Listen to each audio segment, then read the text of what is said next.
ज्योति ला रहा, भक्ति से हाथ जोड़े हम बलि चढ़ाएंगे। चलो चले अब हे भक्तों, वंदना करेंगे हम, मिलके हम ईश की जय जयकार गाएंगे। दिव्य दर्शन पाएंगे, उसकी महिमा गाएंगे। है मिलन की शुभ घड़ी, प्रभु की आशीष पाएंगे। मेरा ईश आ रहा, प्रेम ज्योति ला रहा, भक्ति से हाथ जोड़े हम बलि चढ़ाएंगे। पिता और पुत्र और पवित्र आत्मा के नाम पर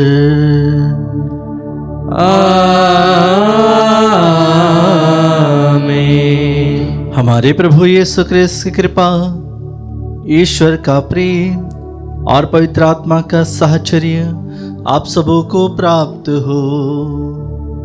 और आपकी आत्मा के साथ। कृष्ण में प्रिय भाई और बहनों, प्रभु के इस पवित्र वेदी के सामने आते हुए हम अपनी सारी प्रार्थनाओं को, निवेदनों को चढ़ाएं। प्रभु को धन्यवाद दे कि प्रभु ने एक नया दिन दिया है। प्रभु से प्रार्थना करें कि प्रभु हम सभी को हर समय हर घड़ी संभाल कर रखे, हर प्रकार के रोग से, बीमारी से प्रभु हमें संभाले। साथ ही साथ उन सभी लोगों के लिए प्रार्थना करें जिन्होंने प्रार्थना की अर्जी की है। ईश्वर उन सभी को आशीष दे, कृपा दे, अनुग्रह से भर दे। आइए हम कुछ क्षण मौन रहे, हमारी प्रार्थनाओं को प्रभु के सामने चढ़ाते हुए हमारे पापों के लिए प्रभु से क्षमा मांगे। जो हमने पाप किए हैं अपने मन से, अपने वचन से, अपने कर्मों के द्वारा, उन सभी पापों के लिए हम क्षमा मांगे। ईश्वर से तथा अपने पड़ोसी से हम क्षमा मांगते हुए इस पवित्र वेदी के पास में आए।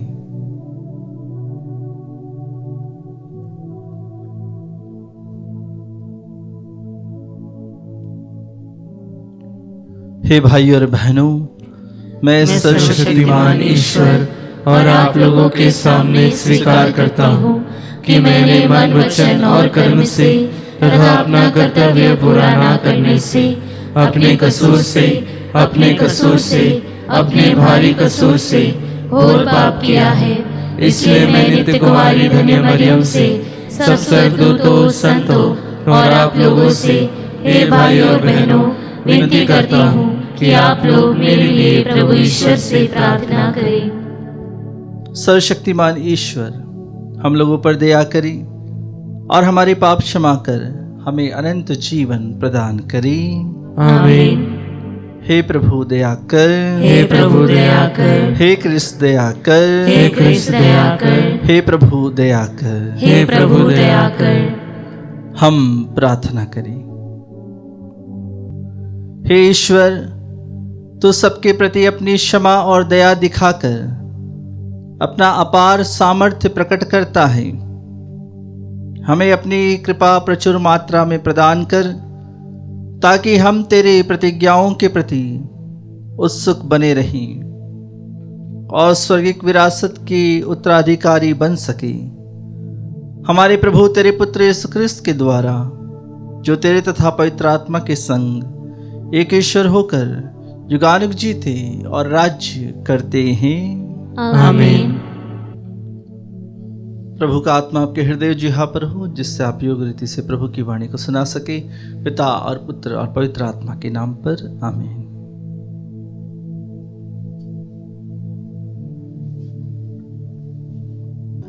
पहला पाठ योब का ग्रंथ अध्याय 19 वचन संख्याएं 21 से 27 तक। योब ने कहा, मेरे मित्रों, मुझ पर दया करो, क्योंकि प्रभु के हाथ ने मुझे स्पर्श किया है। तुम ईश्वर की तरह मुझे क्यों सताते हो? तुम मुझ पर झूठा दोष क्यों लगाते हो?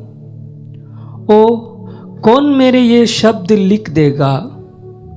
कौन उन्हें लोहे की छेनी और शीशे से किसी स्मारक पर अंकित करेगा? उन्हें सदा के लिए चट्टान पर उत्कीर्ण करेगा। मैं यह जानता हूं कि मेरा रक्षक जीवित है और वह अंत में पृथ्वी पर खड़ा हो जाएगा। मैं स्वयं अपने शरीर में खड़ा हो जाऊंगा और अपनी आंखों से उसी के दर्शन करूंगा। प्रभु की वाणी। ईश्वर को धन्यवाद। भजन अनुवाक्य। मुझे विश्वास है कि मैं इस जीवन में प्रभु की भलाई को देख पाऊंगा। मुझे विश्वास है कि मैं इस जीवन में प्रभु की भलाई को देख पाऊंगा।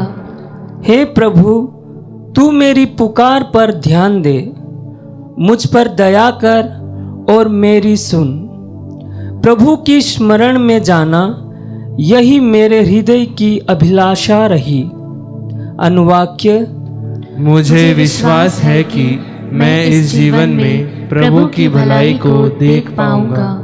मैं तेरे दर्शन के लिए तरसता हूँ, अपना मुख मुझसे ना छिपा। अप्रसन्न होकर अपने सेवक को ना त्याग, क्योंकि तू ही मेरा सहारा है। अनुवाक्य। मुझे विश्वास है कि मैं इस जीवन में प्रभु की भलाई को देख पाऊंगा। मुझे विश्वास है कि मैं इस जीवन में प्रभु की भलाई को देख पाऊंगा। प्रभु पर भरोसा रखो, दृढ़ रहो और प्रभु पर भरोसा रखो। अनुवाक्य। मुझे विश्वास है कि मैं इस जीवन में प्रभु की भलाई को देख पाऊंगा। जय घोष। हालेलुया। ईश्वर का राज्य निकट आ गया है। पश्चाताप करो और सुसमाचार में विश्वास करो। हालेलुया।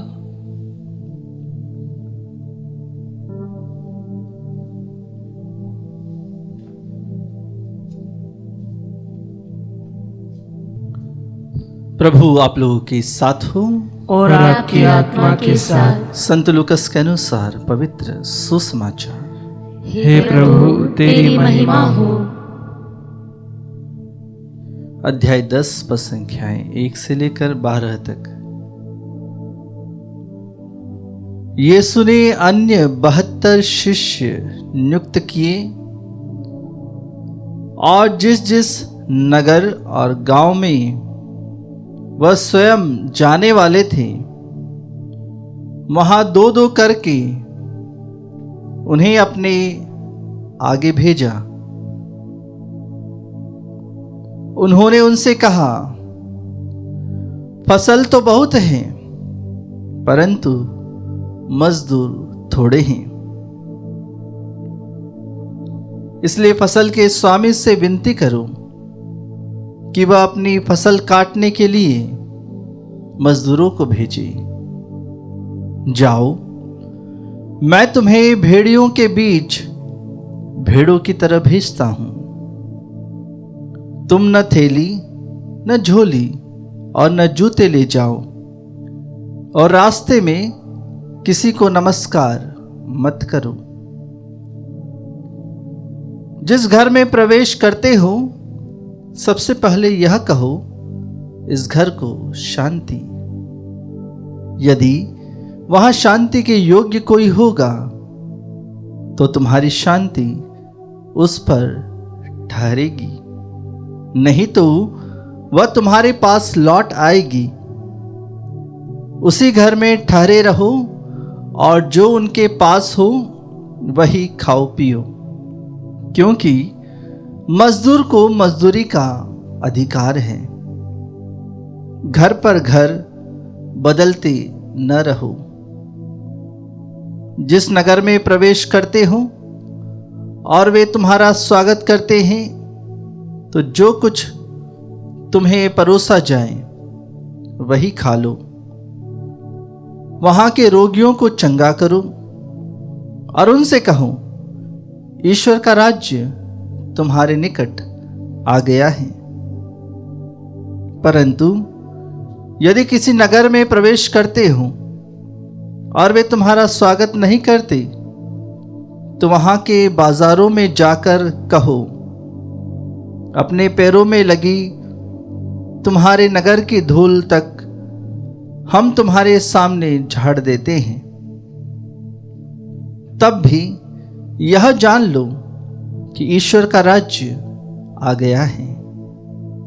मैं तुमसे कह देता हूं, न्याय के दिन उस नगर की दशा की अपेक्षा सोदोम की दशा कहीं अधिक सहनीय होगी।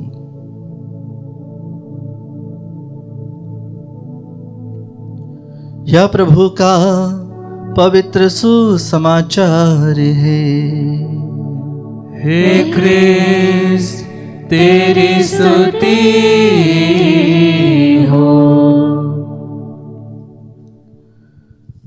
क्रिस्त में प्रिय भाई और बहनों, प्रभु बहुत ही सुंदर वचनों से हमें आज प्रेरित करते हैं। प्रभु के शिष्य हम जानते हैं कि प्रभु ने सबसे पहले अपने मिनिस्ट्री को शुरू करने से पहले, मिशन कार्य को शुरू करने से पहले अपने शिष्यों को चुना। अपने शिष्यों को चुना, उनमें से उन्होंने 12 शिष्यों को चुनकर उन्हें प्रेरित कहा। और उसके बाद हम देखते हैं कि 12 शिष्यों का समूह 72 में परिवर्तित हो गया। प्रभु 72 अन्य शिष्यों को भी चुन लेते हैं। एक समूह है जिसमें प्रभु के 12 शिष्य हैं, जो प्रभु के बहुत नज़दीक है, और 72 शिष्य हैं जो बहुत अधिक संख्या में हैं। आज प्रभु उन्हें 72 शिष्यों को अपने आगे भेजता है। जिस गांव में प्रभु जाने वाले थे, जहां पे वे चमत्कार दिखाने वाले थे, उससे पहले वह अपने शिष्यों को भेजते हैं। और साथ ही साथ हम यह भी देखते हैं कि प्रभु के उन शिष्यों के अलावा 3 अन्य शिष्य भी हैं जो प्रभु के बहुत अधिक नज़दीक हैं। 12 शिष्यों के भीतर में से, उनके अंदर से वह 3 शिष्य जो प्रभु के बहुत अधिक नज़दीक हैं, पैतरुस, योहन, याकूब। आज जब प्रभु इन 72 शिष्यों को भेजते हैं, तो प्रभु यही कहते हैं कि फसल तो बहुत है परंतु मजदूर थोड़े हैं। प्रभु 72 शिष्यों को भेज रहे हैं, 2-2 करके भेज रहे हैं, फिर भी लेकिन प्रभु कहते हैं कि फसल ज़्यादा है लेकिन मजदूर थोड़े हैं। फसल जो है वह जो पक चुकी है। अब फसल जब पक चुकी होती है तो किसान किसी का इंतज़ार नहीं करता। वह फसल काटने के लिए जितने भी जल्दी हो सके मजदूर बुलाता है, नहीं तो क्या होगा, वह फसल खराब हो जाएगी। जंगली जीव जंतु आ जाएंगे या फसल को नष्ट कर देंगे, जंगली जानवर आ जाएंगे, उसे खाने लगेंगे। तो इसलिए प्रभु कहते हैं कि फसल तो बहुत है लेकिन परंतु मजदूर थोड़े हैं। इसलिए फसल के स्वामी से विनती करो कि वह अपनी फसल काटने के लिए मजदूरों को भेजे। जब आज हम संसार भर में देखते हैं, बहुत सारे लोग हैं, बहुत सारी फसल हैं, आप अपने आसपास अपनी नज़र उठाकर देखेंगे, बहुत सारे लोग हैं, दुखी हैं, पीड़ित हैं, बीमार हैं, परेशानी में हैं, जिनके पास कुछ नहीं है। वही प्रभु की फसल है। उन्हें प्रभु को जानने की आवश्यकता है। उनके पास प्रभु के वचनों को फैलाने की आवश्यकता है। प्रभु के स्पर्श को जब तक वे नहीं जानेंगे, तब तक वे अपने जीवन से मुक्त नहीं हो पाएंगे। बहुत सारे लोग ऐसे हैं जो भटक रहे हैं, फसल तैयार है लेकिन मजदूर थोड़े हैं। इसलिए क्रिस्तीय प्रिय भाई और बहनों, जब प्रभु के वचनों को हमें जब लोगों तक फैलाना है, तो हमें अन्य लोगों को तैयार भी करना है कि वे भी प्रभु के वचनों को फैलाएं, प्रभु की उन फसल को काटें, प्रभु के पास लेकर आएं, प्रभु की दागबारी में आकर उस फसल को काटें, ताकि वे प्रभु के पास हमेशा रहें। कृष्ण प्रिय भाई और बहनों, इसलिए प्रभु कहते हैं, जाओ मैं तुम्हें भेड़ियों के बीच भेड़ों की तरह भेजता हूं। ऐसा कौन व्यक्ति होगा जो अपनी भेड़ों को भेड़ियों के बीच में भेजेगा? जब आप देखते हैं कि कोई भी प्रभु के वचनों को फैलाने के लिए या प्रभु के शिष्यों को, दास दासियों को कोई अपने घर में बुलाता है प्रार्थना करने के लिए, तो हम देखते हैं कि भेड़ियों की तरह लोग आकर चिल्लाने लगते हैं कि आप प्रार्थना क्यों कर रहे हैं, इस घर में क्यों आए हैं? क्या प्रभु इन्हीं लोगों के बारे में कह रहे हैं जो हम प्रार्थना करने जाते हैं, किसी बीमार के पास जाते हैं, किसी दुखी के पास जाते हैं, किसी गरीब के पास हम जाते हैं, लेकिन लोग भेड़ियों की तरह वहां पर घेर लेते हैं। और इसी तरह ख्रिस्तियों पर आज हम अत्याचार होते हुए देखते हैं। कृष्ण प्रिय भाई और बहनों, प्रभु जानते थे, भले ही प्रभु ने यह बातें 2000 वर्ष पहले कही हो, लेकिन जितना ही प्रभु के लोगों पर अत्याचार होगा, कलीसिया का विस्तार उससे भी अधिक होगा, क्योंकि कलीसिया की नींव प्रभु के पवित्र भक्तों की रक्त पर रखी गई है। इसलिए प्रभु कहते हैं, न थैली, न झोली, न जूते, और रास्ते में किसी को नमस्कार मत करो। रास्ते में नमस्कार क्यों नहीं करना? क्योंकि आपका ध्यान भटकना नहीं चाहिए। आपको जो काम बताया गया है आपको वही करना है, आपका ध्यान इधर उधर नहीं होना है। इसीलिए प्रभु कहते हैं, न झोली न थैली, नहीं तो आपको झोली पर, आपकी थैली पर आपका ध्यान होगा कि कहीं पानी पीने आप रुके, या कहीं पर आप दुकान पर रुके, या किसी घर में रुके, तो आप झोली भूल सकते, अपनी थैली भूल सकते हैं। आपका ध्यान उस पर रहेगा, लेकिन आपका ध्यान प्रभु के वचनों पर होना है। इसीलिए प्रभु आज आपको बुलाते हैं, आप प्रभु की उस फसल को काटे जो तैयार है, आपके सामने है, पूरे संसार भर में है। तो प्रभु के वचनों को फैलाने के लिए प्रभु आज हमें आमंत्रित करते हैं। आइए हम विश्वास के साथ प्रभु के इन वचनों को फैलाएं और प्रभु के प्रेम को दुनिया के कोने कोने में फैलाएं, क्योंकि प्रभु ने हम सभी को यही संदेश दिया है कि संसार के कोने कोने में जाकर प्रभु के वचनों को फैलाएं और प्रभु के पवित्र त्रित्व के नाम पर उन्हें बपतिस्मा दें, पिता पुत्र पवित्र आत्मा के नाम पर। आइए हम विशेष रूप से इस मिस्सा बलिदान में, इस भेंट के साथ अपने जीवन को, अपने परिवार को और उन सभी लोगों को समर्पित करें जो अपने जीवन को प्रभु के लिए समर्पित कर चुके हैं। हम अन्य सभी भाई और बहनों के लिए प्रार्थना करते हुए भेंट के गीत को गाते हुए अपने जीवन को अर्पित करें।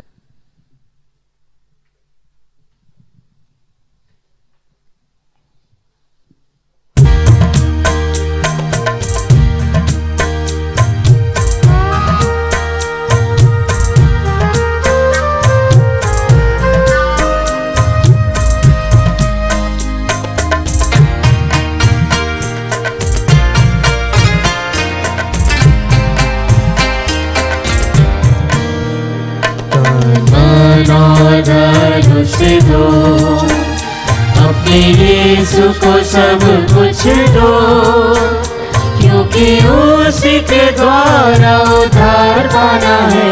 जीती आत्मा का दान उसे दो, तन मन और धन उसे दो।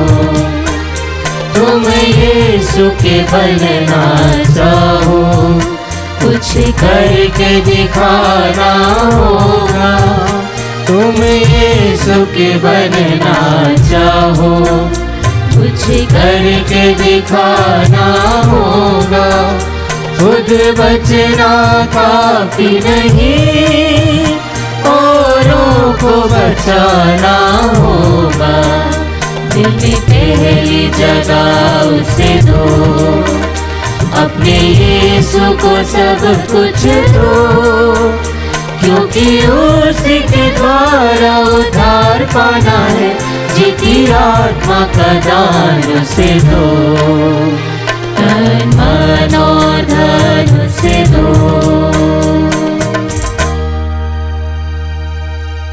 प्रिय भाइयों और बहनों, प्रार्थना कीजिए कि सर्वशक्तिमान पिता ईश्वर मेरा और आप लोगों का यह बलिदान स्वीकार करे।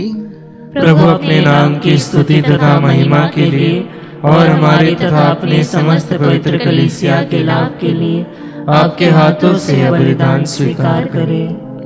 हे दयालु ईश्वर, हमारा यह बलिदान तुझे सुग्राह्य हो और इसके द्वारा समस्त कल्याण का झरना फूट निकले, ऐसी कृपा कर हमारे प्रभु क्रिस्त के द्वारा।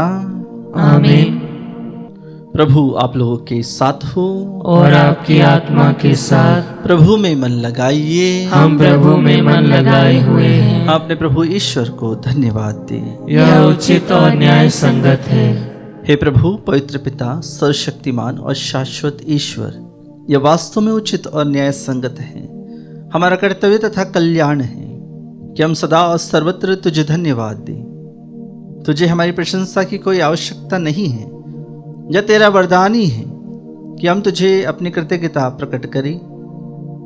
हमारे स्तुतिगान तेरी महिमा की वृद्धि नहीं करते, बल्कि हमारे प्रभु क्रिस्त के द्वारा हमारी मुक्ति में सहायक सिद्ध होते हैं। इसलिए स्वर्गदूतों की मंडली के स्वर में स्वर मिलाकर आनंद की उमंग में हम तेरा स्तुतिगान करते हैं।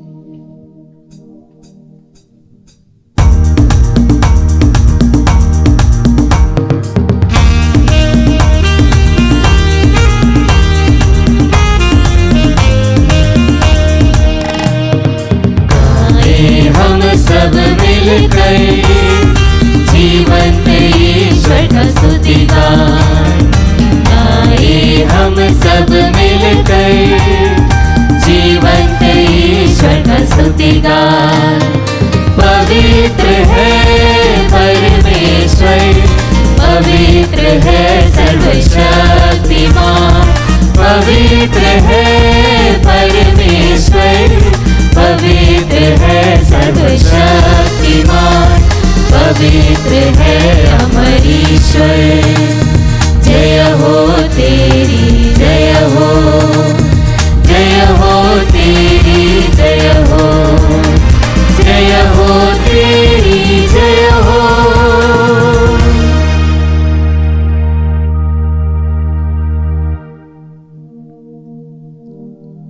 हे प्रभु, तू वास्तव में पवित्र है, सारी पवित्रता का स्रोत है। हम तुझसे प्रार्थना करते हैं, तू इन उपहारों को अपने आत्मा के संस्पर्श से पवित्र कर दे, कि हमारे प्रभु यीशु क्रिस्त के शरीर तथा रक्त बन जाए। जब वे स्वेच्छा से मृत्यु के लिए सौंपे गए, उन्होंने रोटी ली, तुझे धन्यवाद दिया और रोटी तोड़कर उसे अपने शिष्यों को देते हुए कहा, तुम सब इसे लो और इसमें से खाओ, क्योंकि यह मेरा शरीर है जो तुम्हारे लिए बलि चढ़ाया जाएगा। हे मेरे प्रभु, हे मेरे ईश्वर।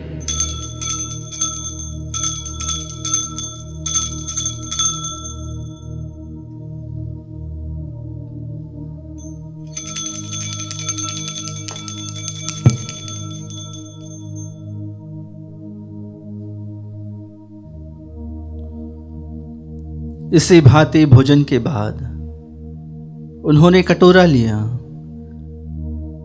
तुझे धन्यवाद दिया और उसे अपने शिष्यों को देते हुए कहा, तुम सब इसे लो और इसमें से पियो, क्योंकि यह मेरे रक्त का कटोरा है, नवीन और अनंत स्थान का रक्त, जो तुम्हारे और बहुतों के पापों की क्षमा के लिए बहाया जाएगा। तुम मेरी स्मृति में यह करो। हे मेरे प्रभु, हे मेरे ईश्वर।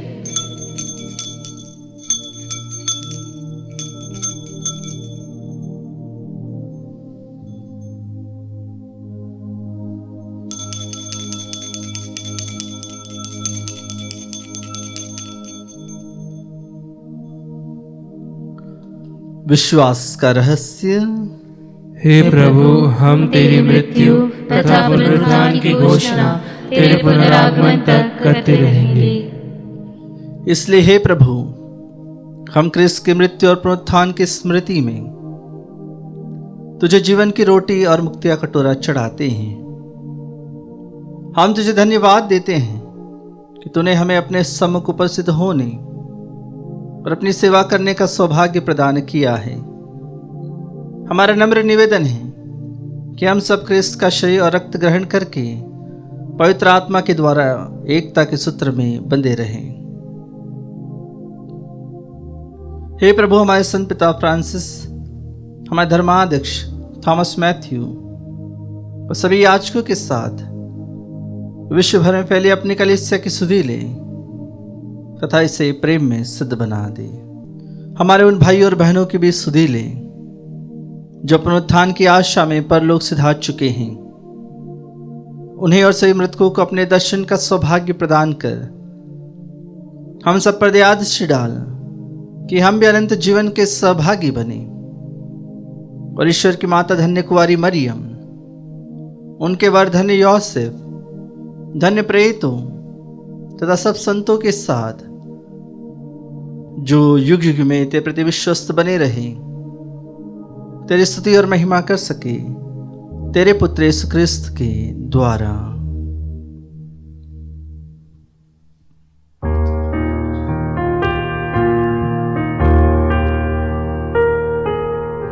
इन्हीं प्रभु क्रिस्त के द्वारा,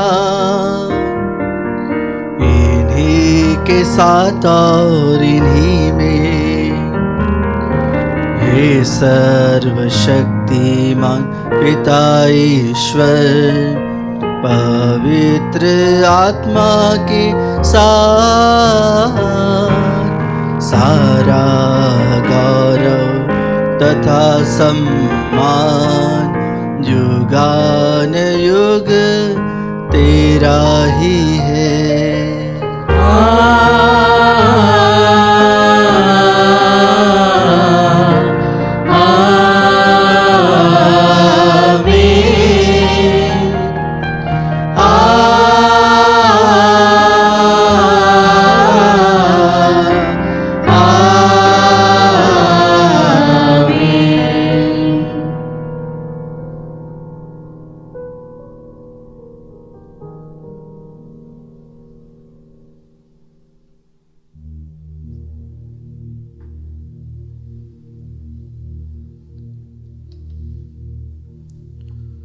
मुक्तिदाता के आदेश पर और दिव्य शिक्षा से सुदृढ़ होकर हम साहस के साथ प्रेम पूर्वक कहते हैं, हे हमारे पिता जो स्वर्ग में है, तेरा नाम पवित्र माना जाए, तेरा राज्य आए, तेरी इच्छा जैसे स्वर्ग में है वैसे इस पृथ्वी पर भी पूरी हो। हमारा प्रतिदिन का आहार आज हमें दे और हमारे अपराध हमें क्षमा कर जैसे हम भी अपने अपराधियों को क्षमा करते हैं, और हमें परीक्षा में न डाल परंतु बुराई से बचा। हे प्रभु, हम तुझसे प्रार्थना करते हैं, सभी बुराइयों से हमें बचा और इस जीवन में हमें कृपा पूर्वक शांति प्रदान कर। हम तेरी दया से सदा पाप से दूर और हर विपत्ति से सुरक्षित रहें और उस दिन की प्रतीक्षा करते रहें जो हमारे मुक्तिदाता यीशु ख्रिस्त फिर आकर हमारी धन्य आशा पूरी करेंगी।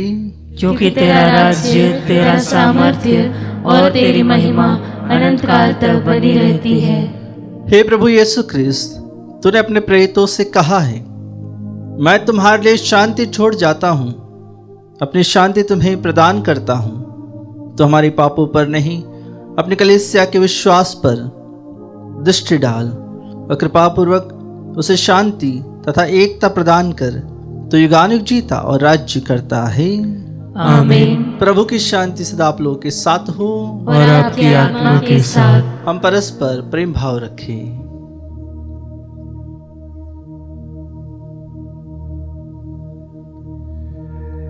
हे ईश्वर के मेमने, तू संसार के पाप भर लेता है, हम पर दया कर। हे ईश्वर के मेमने, तू संसार के पाप भर लेता है, हम पर दया कर। हे ईश्वर के मेमने, तू संसार के पाप भर लेता है, हमें शांति प्रदान कर। देखिए ईश्वर का मेमना, इन्हें देखिए जो संसार के पाप हर लेते हैं। धन्य है वे जो मेमने के भोज में बुलाए गए हैं। हे प्रभु, मैं इस योग्य नहीं हूँ कि तू मेरे यहाँ आए, किंतु एक ही शब्द कह दे और मेरी आत्मा चंगी हो जाएगी।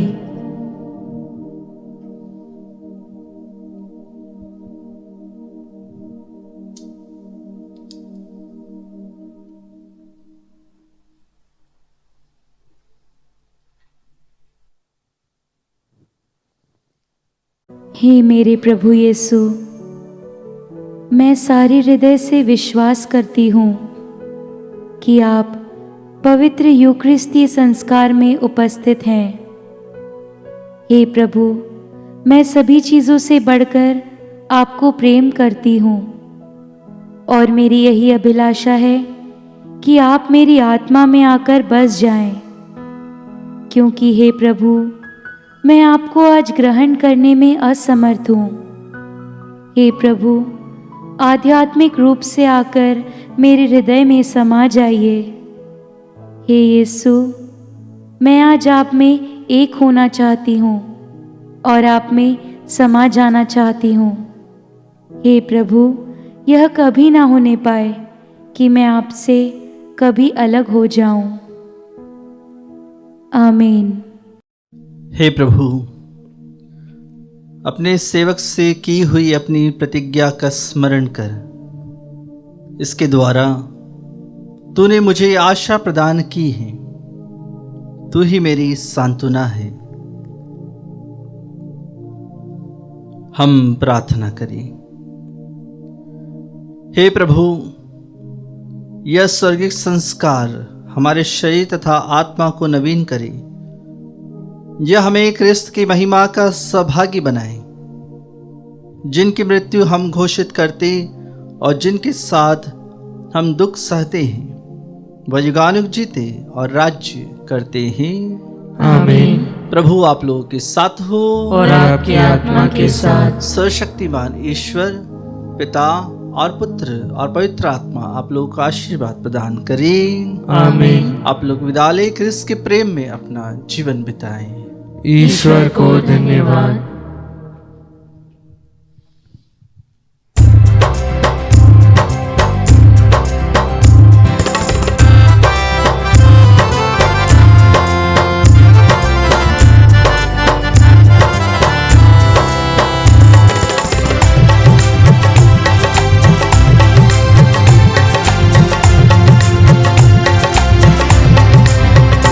बोलो जय मिलकर जय, बोलो जय यीशु की जय, बोलो जय मिलकर जय, बोलो जय यीशु की जय, बोलो जय जय जय। तेरे प्रेम की आहीरी मन में भर दे अपनी प्रीत। तेरे प्रेम की आहीरी मन में भर दे अपनी प्रीत। तेरे प्रेम के गाएगी, तेरे प्रेम के गाएगी। बोलो जय मिलकर जय, बोलो जय यीशु की जय, बोलो जय मिलकर जय, बोलो बोलो जय यीशु की जय, बोलो